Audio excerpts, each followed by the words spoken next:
Então, hoje a gente vai falar um pouco sobre geração de ideias e formação de equipe. Ou seja, como transformar um problema em uma ideia vencedora e algumas dicas e sugestões para vocês montarem uma equipe campeã, seja de um hackathon, seja do desenvolvimento de um projeto. Beleza? Em primeiro lugar, eu queria falar um pouquinho quem sou eu, né, e por que que eu tô aqui. Bom, eu conheci cripto, eu conheci o Bitcoin em 2012 no fórum Bitcoin Talk. Eu sempre tive o hábito de pesquisar muito na internet.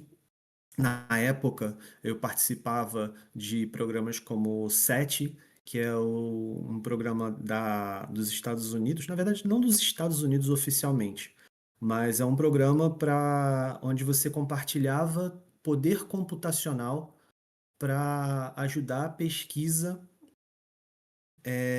espacial, né?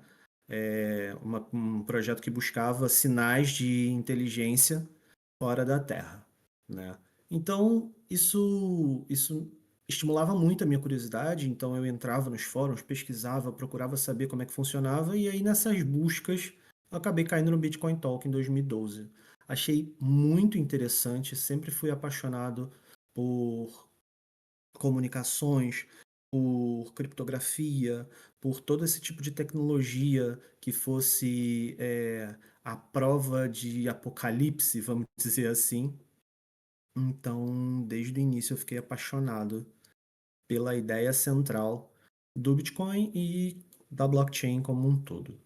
Em 2017 eu comecei a trabalhar realmente com isso, comecei a atuar como moderador em alguns canais, depois eu virei community manager de alguns projetos e daí eu comecei a realmente trabalhar um pouco mais perto de comunidade, de pessoas.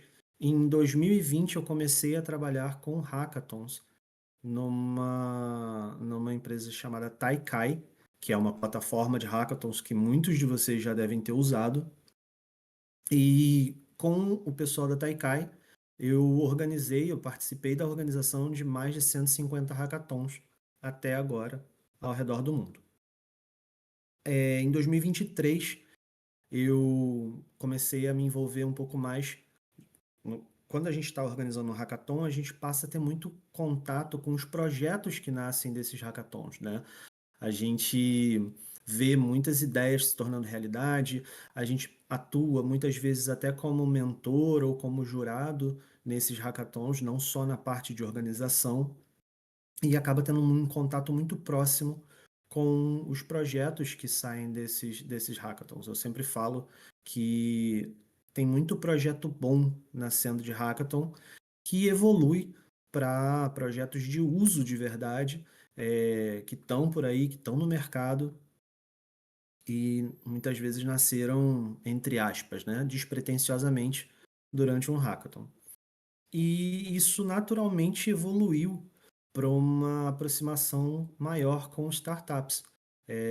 Em 2023, junto com um colega que se mudou dos Estados Unidos para o Brasil e notou a dificuldade de encontrar um grupo assim casual de pessoas que trabalhassem na área de tecnologia.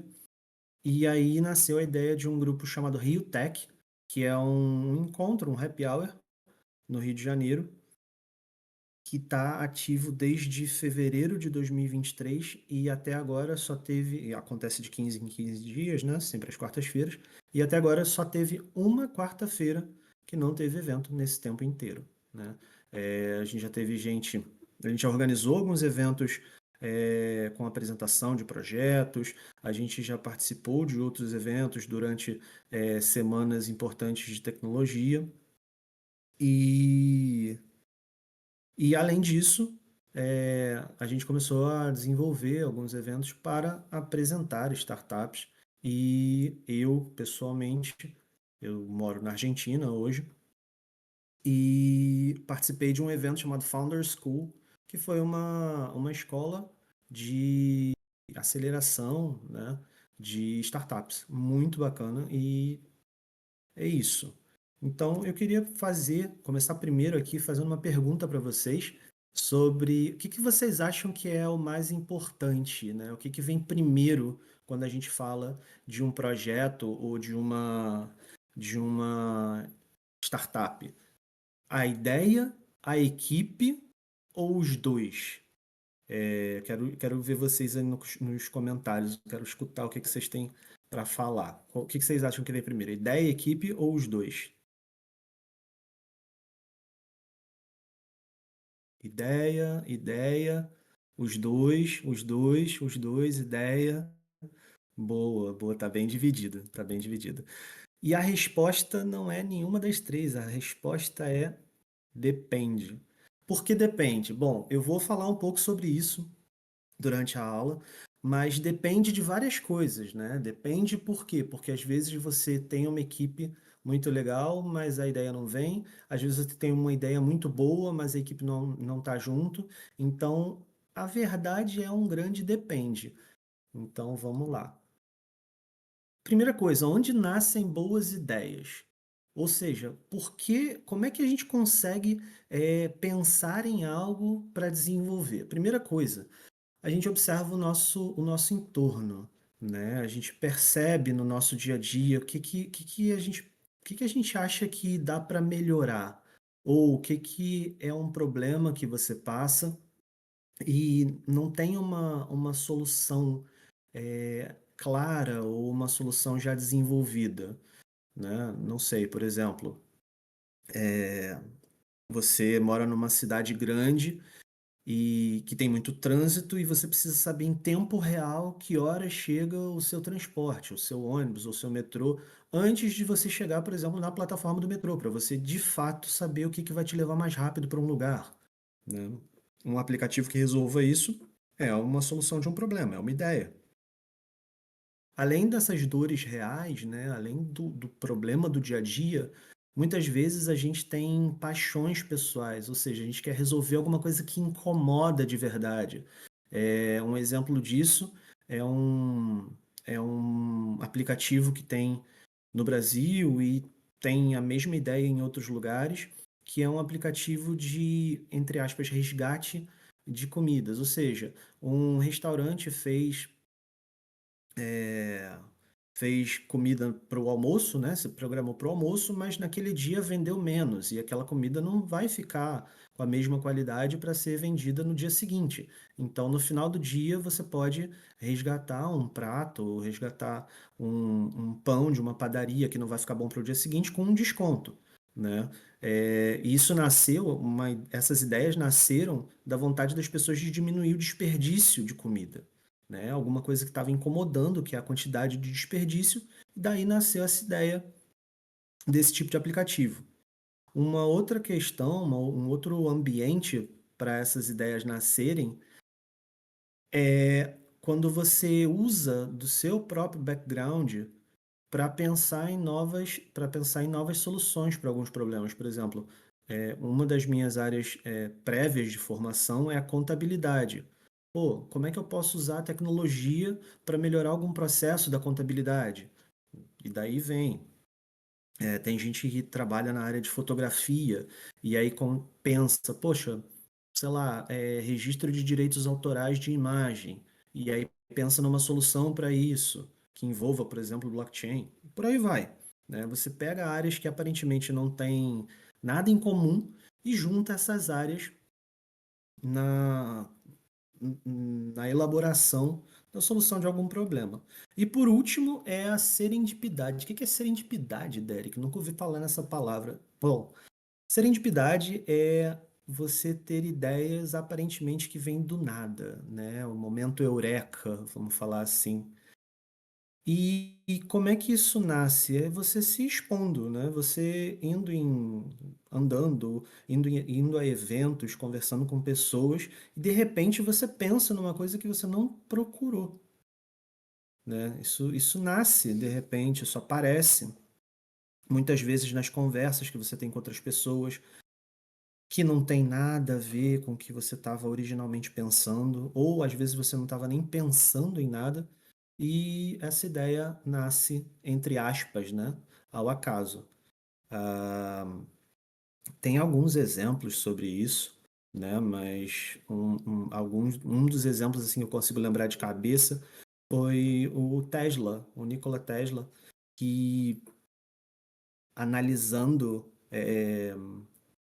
o fluxo de energia, né, a corrente elétrica, quando ele estava fazendo algum experimento relacionado com acúmulo de energia, ele percebeu um padrão que ele não originalmente não era o que ele estava procurando.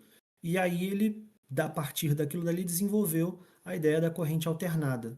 Né? Não era o que ele estava fazendo ali no momento, não era o que ele estava pesquisando, não era o que ele estava desenvolvendo, mas ele teve uma percepção e deixou essa percepção falar alto ali naquele ponto. E daí ele passou uma outra pesquisa e desenvolveu o conceito da corrente alternada, que é o que a gente usa hoje em dia na eletricidade comum nossa do dia a dia.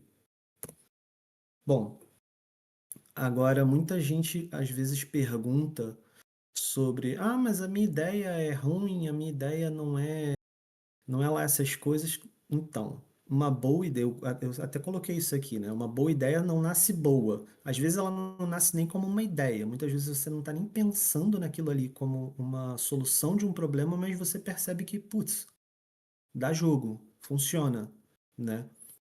E como é que a gente faz uma ideia que não era originalmente muito boa se transformar de fato numa boa ideia? Bom, a gente tem um momento de ideação, né? Que é quando a gente realmente pega aquilo ali, ok, isso é uma ideia, pode funcionar.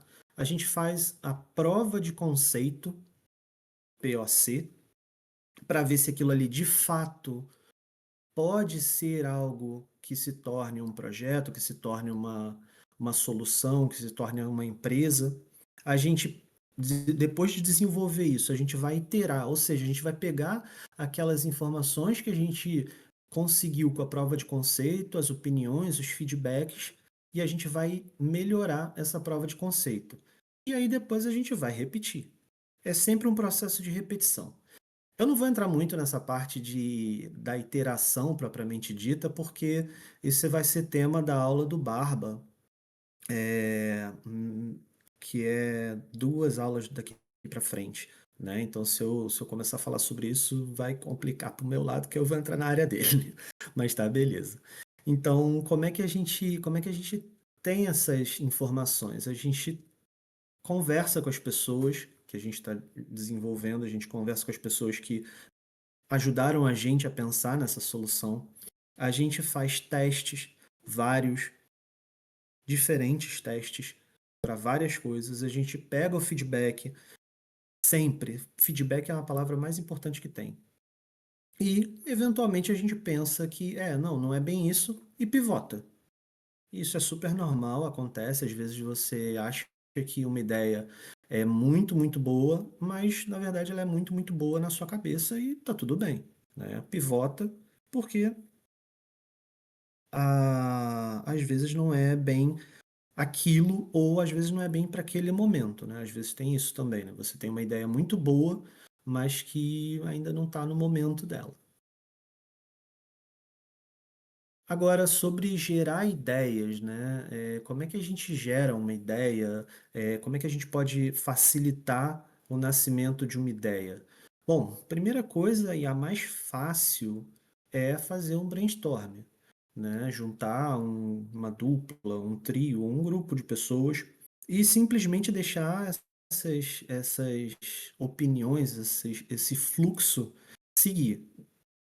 As pessoas têm uma impressão muito estranha, né, do brainstorming, porque você fala, fala, fala, fala, fala, fala, fala, fala, e aí vem um monte de coisa que não parece tão boa, né?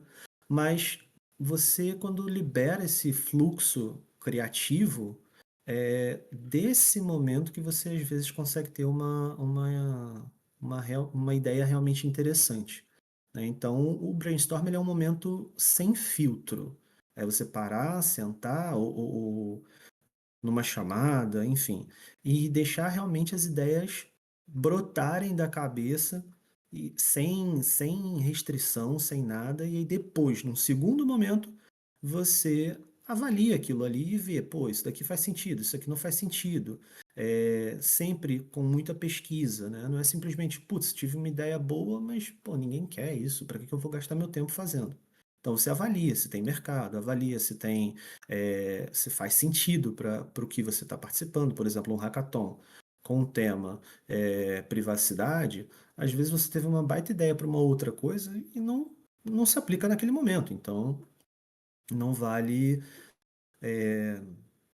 desperdiçar tempo naquele momento, naquela ideia. Além disso, tem um framework que eu acho super interessante, que é o Scamper. O Scamper ele é um framework para você adaptar muitas coisas, né? Uma das siglas, uma das letras da sigla Scamper é justamente adaptar, mas você pega um problema, você analisa aquele problema de uma maneira assim, você vai destrinchar aquilo ali. Você pensa, como é que, sobre uma solução que já existe, por exemplo, como é que eu posso substituir uma maneira de fazer, a maneira de resolver um problema? Tem uma outra maneira para resolver aquele problema?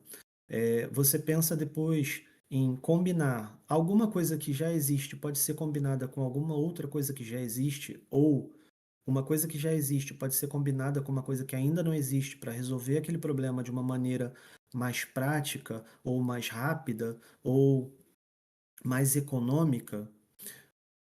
Depois você pensa em adaptação. Você tem um problema, você está encarando um problema. Pô, como é que eu posso adaptar essa ferramenta para melhorar a resolução desse problema? Como é que eu posso modificar a maneira de pensar sobre esse problema ou a ferramenta que já soluciona esse problema? E você pode propor novas ideias, você pode propor novas abordagens, você pode pensar em eliminar etapas da resolução de um problema. Por exemplo, ah, exemplo aleatório, reciclagem de lixo. Você cria uma etapa de trabalho que é separar, limpar e, de fato, descartar. Ok. Mas será que se eu descartar, desculpa, será que se eu separar, enquanto eu já estiver limpando, eu não consigo eliminar essa etapa? Por quê? Porque eu já estou fazendo as duas juntas. Então são maneiras de pensar. E reorganizar é muitas vezes você reorganizar o fluxo de trabalho, né? Quando você faz alguma coisa que pode ser melhorada através de uma reorganização de uma linha de pensamento, reorganização de uma linha de montagem, reorganização de uma linha de desenvolvimento de um produto. Isso entra nessa metodologia Scamper. Ela não é tão conhecida ainda por muita gente, mas lá fora ela é muito utilizada, né, dentro de empresas que trabalham especificamente com inovação. E um outro framework é o How Might We? Ou seja, a gente tem um problema, a gente começa a se perguntar como eu posso resolver aquele problema. Isso é um exercício, né? Você encara os problemas e você pergunta como eu posso resolver isso? Como eu posso dar uma nova, como eu posso ressignificar a solução desse problema? E daí sempre com base nos dados que você recupera, nos dados que você obtém dessas perguntas e respostas, você consegue pensar numa solução nova ou melhor para resolver aquele problema. Por último, é um mapa de pains e gains, ou seja, de dores e soluções, de dores e benefícios das pessoas. Quando a gente está pensando numa ideia, muitas vezes a gente primeiro pensa em quem a gente quer ajudar, né? Quem a gente quer fazer resolver aquele problema. A gente pensa muitas vezes na persona que compraria uma solução para o nosso problema, uma solução para um problema que ela tem. E aí a gente vai pesquisar, pô, quem é essa pessoa? Quais são os desafios que ela enfrenta para solucionar aquele problema? Como é que ela, o que que ela passa quando ela precisa resolver aquele problema? Beleza. E como é que a gente pode ajudar essa pessoa a resolver esse problema? Né? A gente tenta se colocar sempre com os dados que a gente vai adquirir nas pesquisas a gente se coloca no lugar dessa pessoa para ajudar a resolver o problema que ela tem. E com esses dados, a gente consegue elaborar uma solução ou pelo menos ter mais dados com essa pesquisa para poder desenvolver alguma ideia. Muitas vezes as ideias nascem da frustração, ou seja, resolução de problemas, né, que a gente estava falando ainda agora. A gente tem um problema, a gente quer resolver, mas às vezes a gente não sabe como. Vou dar um exemplo, Airbnb. Airbnb não nasceu como uma plataforma de hospedagem. Airbnb nasceu com dois caras que dividiam um apartamento e não tinham dinheiro para pagar o aluguel. O que que eles fizeram? Eles resolveram alugar um colchão inflável, né? Por isso o Air no Airbnb, um colchão inflável e oferecer um café da manhã para a pessoa que alugasse o colchão na casa deles. Essa é a verdadeira origem do Airbnb. Não nasceu como uma plataforma de hospedagem, né? O cara tinha um problema, precisava de dinheiro para pagar o aluguel. Como é que vai fazer? Putz, o que que eu posso fazer? Bom, vou botar um colchão aqui na minha casa para alugar para uma pessoa que esteja com dificuldade de encontrar um lugar para ficar e vou oferecer um café da manhã. Airbnb. Uber. O Uber nasceu do problema que um dos fundadores teve, que ele teve que pagar US$ 800 para um motorista numa noite de ano novo. E ele achou isso absurdamente caro. E o outro cofundador, ele teve um problema para conseguir um táxi em Paris durante uma noite de inverno. E aí eles pensaram, porra, e se eu criar uma plataforma para que as pessoas possam se cadastrar para colocar os carros e eu tenha acesso facilitado a possibilidades de transporte? E aí nasceu o Uber.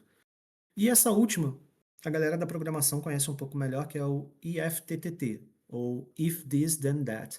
O que é o If This Then That? O que é o IFTTT?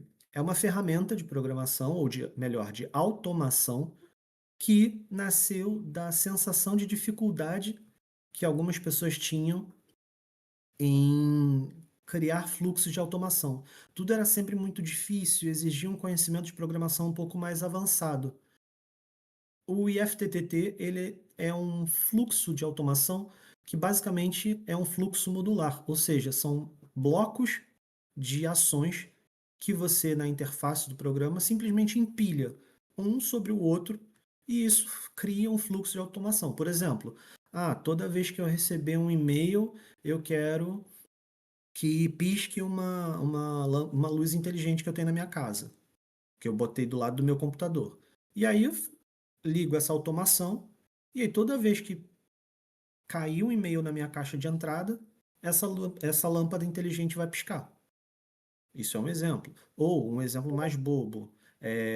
Você recebe você segue uma conta no Twitter, mas você não consegue ficar olhando toda hora porque você está no Discord, é, fazendo algum tipo de trabalho e você não pode acessar o aplicativo do Twitter ou o site do Twitter. Você cria um fluxo de automação que toda vez que uma determinada conta do Twitter fizer uma postagem, essa automação vai disparar uma notificação dentro do Discord para mostrar essa postagem para você, sem que você tenha que sair daquele teu fluxo de pensamento, teu fluxo de trabalho. Isso é uma forma. E tem várias outras, né? Automação de envio de e-mails, automação de casa inteligente, automação de. Enfim, são muitas coisas. Notion, principalmente, tem várias automações integradas ao IFTTT. Sempre esses são exemplos de ideias que nasceram de problemas que as pessoas que estavam trabalhando ali ou que estavam passando por ali tinham, né? E elas falam, porra, como é que eu vou resolver isso? E muitas vezes isso não nasce necessariamente do problema específico. Agora, falando um pouco sobre equipe, né? Que eu falei lá no início da apresentação que a ideia nem sempre é mais importante que a equipe, e a equipe nem sempre é mais importante que a ideia. O que vem primeiro? Depende. Mas, de qualquer maneira, é sempre muito importante ter um Dream Team, uma verdadeira equipe, uma equipe braba, que você compartilha a visão, ou seja, todo mundo está ali com o mesmo objetivo, que você confie nessa equipe, porque muitas vezes você está lidando com o desenvolvimento de coisas que ainda não foram a mercado, são ideias que você teve ali que você ainda não compartilhou com outras pessoas além delas. Além disso, você está trabalhando com aquele pessoal, então você precisa que esse pessoal te respeite e que você respeite quem está com você. Além disso, é uma equipe que precisa se complementar, com perfis diferentes, mas que sejam complementares, com habilidades diferentes, mas que sejam complementares. E o mais importante de tudo é ter uma boa comunicação entre essa equipe. E aí isso a gente consegue, né, sempre fazendo alinhamento, sempre colocando as coisas no papel, colocando as coisas às claras, para que todo mundo saiba o que está acontecendo, como está acontecendo, né, essa parte da transparência. E é importante que a gente tenha alguns perfis fundamentais para essa equipe funcionar, né? Não dá para todo mundo ter o mesmo perfil, senão a coisa não vai para frente, né? É sempre muito importante a gente ter pelo menos esses 3 perfis dentro de uma equipe. É o perfil do sonhador, né? Que é quem muitas vezes é a pessoa que tem as visões, que tem as ideias, que tá lá mirabolando, mas que daquilo ali vai nascer algo legal.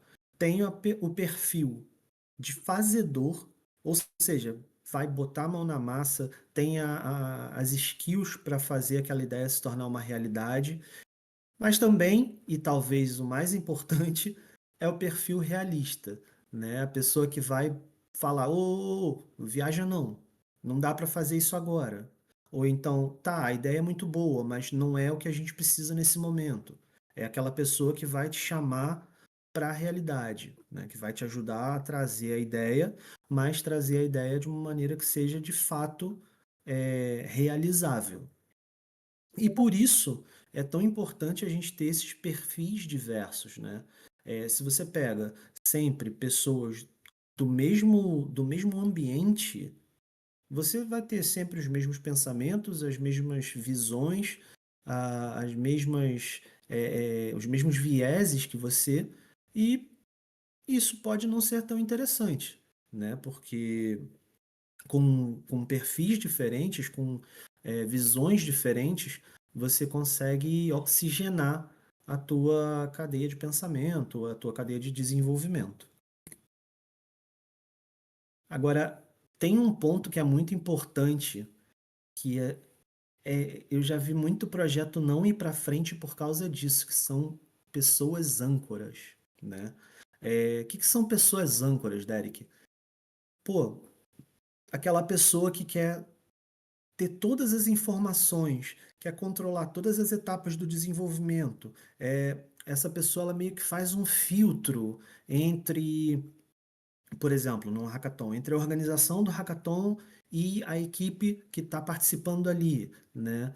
Essa pessoa é um gatekeeper, essa pessoa ela é um tampão, sabe?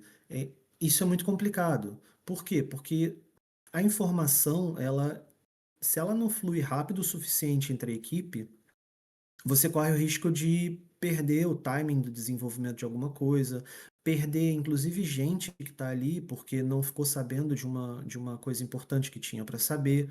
Então, não é muito bom você ter pessoas que querem controlar todas as etapas do desenvolvimento, todo o fluxo de informação, só ela tem acesso a tudo, e nada pode passar de uma pessoa para outra sem passar por ela antes. Isso é muito difícil e atrapalha bastante. Além disso, uma outra figura é a figura que faz o ghosting, ou seja, fala para você que vai fazer, que vai acontecer, que isso, que aquilo, que tem ideia, não, vamos, vamos, vamos, chega na hora, pum, some. Some, some, some, fica, sei lá, 3 dias sem responder uma mensagem, uma semana sem responder um e-mail. Isso é muito complicado, né? Principalmente quando o desenvolvimento da ideia, ou do produto, ou do projeto ainda não é a fonte principal de renda de cada um. Por quê? Cada pessoa ali está dedicando o seu tempo. Cada pessoa ali está dedicando um momento que estaria fazendo outra coisa para aquele projeto. E aí você tem uma pessoa que some no meio do projeto, isso é muito complicado, né? Isso é muito complicado. Então, é uma pessoa para se evitar. E a última figura que eu coloquei aqui não é o co-founder, mas é o bro-founder. É aquela pessoa que está com você só pela amizade. Não que não seja importante você trabalhar com seus amigos, com suas pessoas de confiança, mas não é só pela amizade, né? Eu coloquei aqui, projeto não é hobby. Se você tem a intenção de transformar o projeto numa coisa real, numa coisa que dê lucro, que de fato vá para o mercado, vá para o mundo, você tem que encarar isso com um profissionalismo. Então, não é chamar qualquer um para estar ali desenvolvendo com você. Você tem que chamar pessoas que estejam, de fato, com aquela vontade de desenvolver. Claro, nem todo mundo vai ter a mesma vontade, né? Tem aquela pessoa que é super empolgada, lembra do perfil que eu coloquei aqui antes? O sonhador. Não, vamos fazer, vamos acontecer e tal. Uhul, vamos, vamos, vamos. Não, não dá para ser todo mundo assim também.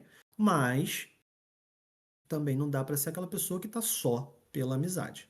E o mais importante de tudo, dentro de todos esses perfis, de todas essas pessoas, é a questão de respeito entre a equipe. Respeito é muito mais importante do que a compatibilidade entre participantes de uma equipe ou de um projeto, né? Então, quando você estiver buscando pessoas para construírem aquilo ali junto com você, sempre busque pessoas que estejam, que sejam pessoas que vão respeitar, primeiro, a tua ideia, né? Que vão respeitar você como pessoa, que vão respeitar as outras pessoas da sua equipe. Isso é fundamental. Mas pô, como é que eu vou saber se uma pessoa vai me respeitar ou não e tal? Porque eu não conheço muito bem, eu conheci essa pessoa num grupo de comunidade para o projeto, para o hackathon. Cara, é muita conversa. O hackathon é um momento corrido, a gente sabe disso, mas é importante perceber se aquela pessoa ali tá alinhada com essa questão de respeito entre os outros, tá? Isso para mim, é o ponto mais importante. Agora, respondendo um pouquinho à pergunta, não é que seja mais importante, mas um time forte ele vale muito mais do que uma ideia forte. Por quê? Coloquei aqui embaixo. Uma ideia fraca com um time forte tem mais chance de sucesso do que uma ideia forte com um time fraco. Por quê? Um time forte, ele se adapta. Ele pode mudar o rumo do desenvolvimento se perceber que aquela solução não está bem alinhada com o mercado, que não é aquilo que o mercado precisa no momento. Um time bom, ele vai executar de verdade, né? Vai transformar aquela ideia num projeto real. Esse time ele vai pegar os feedbacks e vai aprender com os erros que cometeu durante as etapas do desenvolvimento para poder justamente aprimorar o projeto, aprimorar a ideia, aprimorar tudo. E bom, gente, eu queria agradecer a presença de todos vocês e eu quero saber com o Boni se tem espaço para perguntas, se a gente ainda está com um pouquinho de tempo. Eu sei que a gente já estourou um pouco, mas se tiver espacinho,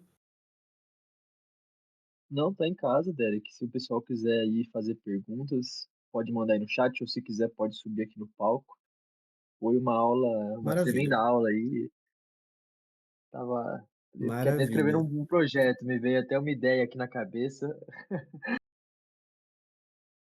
Pô, cara, a gente tem que sempre estar aberto para essas ideias. Isso é o que eu falei ainda agora. A gente escuta, escuta, pensa, pensa, pensa, analisa, vai na rua, vê, porra, o que dá para melhorar? O que a gente pode fazer?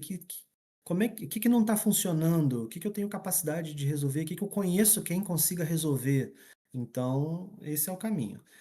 Gente, manda pergunta no chat, eu estou olhando vocês aí. Qualquer dúvida que vocês tenham, e se por acaso agora vocês quiserem acompanhar, saber um pouco mais e tal, pode me seguir nas redes sociais. Meu Twitter tá aí, @tknina.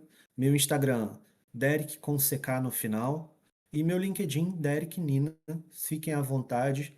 Mandem uma mensagem falando: te escutei a aula da aceleração da scroll com a modular. Quiser tirar alguma dúvida depois, ficar meio sem jeito de perguntar no chat, pode mandar.